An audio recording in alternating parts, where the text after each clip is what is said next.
Kingfish are back. Great news, you say, but back from what? Well, back from the brink, nearly. It might surprise you to learn that Gulf kingfish stocks not long ago were in real trouble. In the early 1980s, the supply of king mackerel seemed endless. Overfishing, more by recreational and commercial fishermen, was taking its toll. King populations now have mushroomed over recent years. Credit management, but only so far.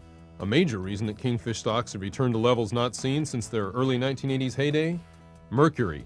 A couple years ago, scientists began detecting levels of mercury in the flesh of larger kings and suggested that these should not be eaten. Anglers began turning them back.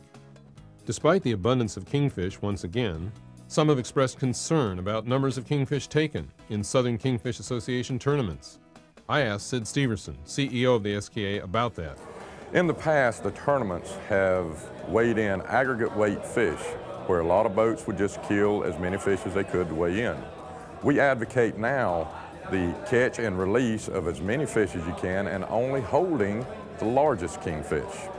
Then you weigh in one big kingfish for the tournament. We're also going into a tagging program that will give us a lot of good information on the migration and the growth rates of our king mackerel fish. The SKA's director, Paul Glenn, also told me that in the future the SKA will no longer sanction any tournament that exceeds that one fish daily boat limit. The big question now that the SKA and Gulf fishery biologists hope to find some answers to involves the mortality of released kingfish. Can kings be released unharmed by anglers using 2 or 3 hooks, including a treble stinger, the rig that most tournament anglers use?